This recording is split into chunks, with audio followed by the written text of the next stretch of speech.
Welcome to our double polka dot pour resin tutorial using our Colossal Crystal Edge Mold.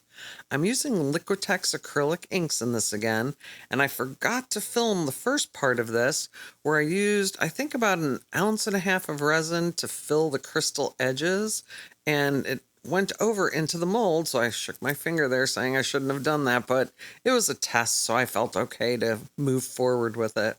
I'm using Pro Resin by Resin Pro, and I waited till the resin was about 34 degrees Celsius before pouring because I find it works best to kind of hold the shape of the design.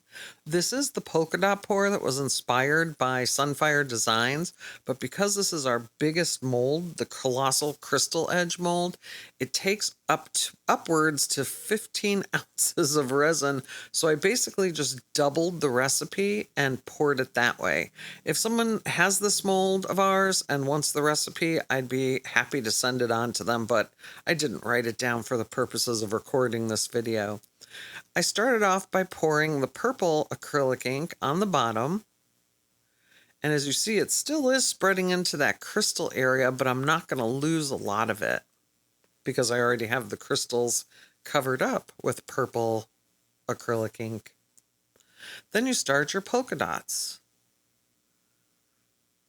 This is where I had problems on a previous pour where the polka dots were leaking into the crystal area. This is why I decided to fill them up first and just forgot to videotape that, or I was doing it on another work table that wasn't near my camera.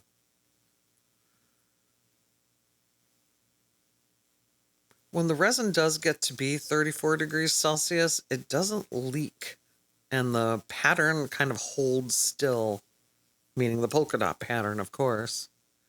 When you do the big polka dots like this, you kind of run out of room, so I went back and did some smaller ones. Then you start with the mica and pour polka dots on top of the blue acrylic ink. I do have the regular recipe for this polka dot pour in a previous video with how many ounces I used and how many drops of color.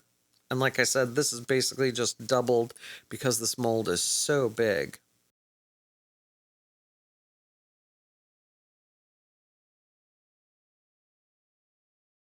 Looks like it's behaving still. I do end up having resin left, and I think I go back later and put it around the edges. We'll see. Or maybe make more dots. Now it's time to put the white. And this is the Let's Resin pigment paste. And I'm doing white polka dots on top of the green mica polka dots. I found with this recipe, and a lot of the recipes that Sunfire Designs does, it depends on your mold shape, how your results are going to turn out. And I really love how this polka dot pour turns out in our A, B, or C crystal edge molds. So I really wanted to give it a try in this larger mold to see if it would work. So now I'm just taking the extra resin that I have and making new dots where the spaces have opened up a little bit just to fill it up some more and not waste the resin and not have to start an entirely new project with it.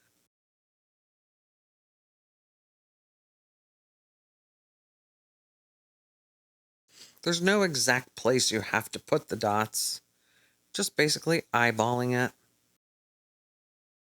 And I do have a little bit of glass and glitter that I have for the center after I do the push. Again, just filling up with some more dots. In the same order, blue acrylic ink, green mica, white pigment paste. It's kind of looking like a peacock already, those colors. And here's the push that has a little bit of probably quinacridone magenta in it. And it's just a slow push, opening up the center a little bit so you have room to put your glitter and glass in. I always wet the glitter and the glass with a little bit of resin to keep it contained so it doesn't go floating off once you put it in the center of your mold. Now it's time to wait for it to cure. Time to demold. I love the way it looks on the back.